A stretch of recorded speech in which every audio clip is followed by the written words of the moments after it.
In the quiet, peaceful neighborhood of Setagaya, the Miyazawa family had begun preparing for the new year. No one could imagine the horror that would unfold inside their home just a few hours later. This night would become one of the most chilling and unsolved murders in Japan's history. The Miyazawa family consisted of 4 members: the father Mikio, the mother Yasuko, their 8-year-old daughter Niina, and 6-year-old son Rei. Neighbors knew them as a kind, friendly, ordinary family. They lived a quiet life, until a stranger stepped into their home. As the night deepened, a man approached the rear side of the house through the darkness. There was a narrow concrete channel in the park, a space barely large enough for a person to crawl through.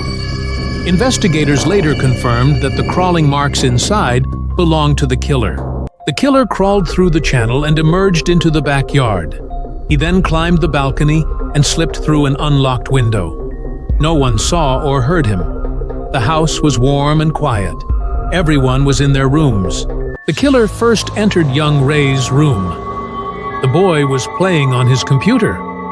The killer approached silently from behind and ended his life in a single, swift attack. It was the night's first silent scream, one that no neighbor would hear. Although the struggle in Rei's room was brief, Mikio heard a faint sound from upstairs. He walked toward the staircase, unaware of what awaited him. In the darkness of the hallway, he came face to face with the killer, triggering the fight that would determine the fate of the entire household.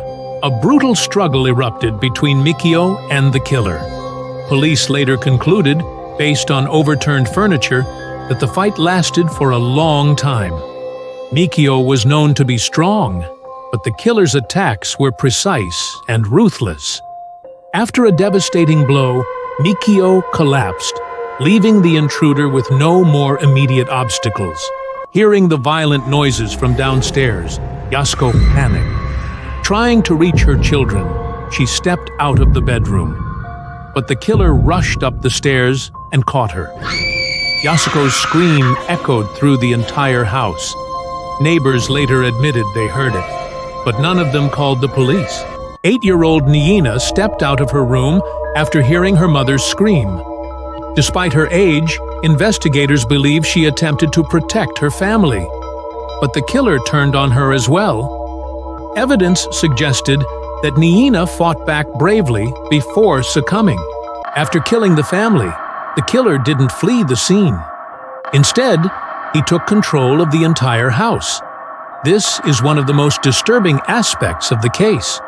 While most attackers escape immediately, this man wandered through the home for hours, acting as if it belonged to him. The killer walked into the kitchen and opened the refrigerator. He ate the family's ice cream and drank their beverages. With bloody clothes, he wandered around, leaving stains everywhere. His eerie calmness shocked even the investigators. The killer then went to the bathroom and attempted to wash his hands. But instead, he smeared his own blood everywhere. From the toilet to the bathroom switch, bloody fingerprints were found throughout the house. After the murders, the killer sat down at the family's computer as if he lived there. He accessed the internet, opened files, and browsed through folders. Police collected the bloody fingerprints he left on the keyboard, but none of them matched anyone in Japan or anywhere else. The killer then sat on the living room sofa. He wandered around the house, touched items on the shelves, flipped through books. Throughout the hours, he remained inside. He showed no signs of fear or urgency. He behaved not like a man hiding after murder, but like someone spending an ordinary evening. The killer left the knife and chisel-like weapon he used in the murders in the kitchen. This was not something typical criminals do. Both the family's blood and the killer's own blood were found on the tools, indicating he injured himself during the attack. Despite bleeding, the killer showed no signs of panic. The trail of blood droplets suggested he walked calmly through the house. Police profilers later concluded that the intruder might have had an emotionally flat or detached psychological profile. After the murders, the killer is believed to have lain down on the sofa and slept for a while. Sweat and blood traces on the pillow confirmed he stayed for hours. The idea that a murderer could sleep in the home of his victims made this case one of the strangest in the world. As the killer left, he scattered personal belongings behind: a scarf, a bag, gloves, and even clothing fibers.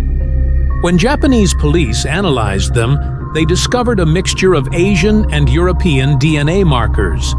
This deepened the mystery of the killer's identity even further.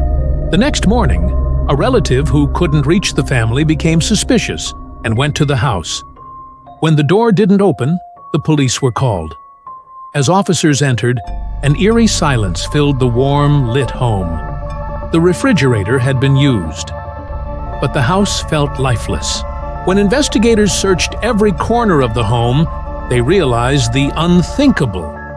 The killer had lived inside the house for hours, eating, browsing the internet, sleeping, before disappearing without a trace. Despite massive amounts of DNA, blood samples, and fingerprints, the killer matched no criminal database in any country. The Setagaya family murder remains one of Japan's darkest and most baffling mysteries.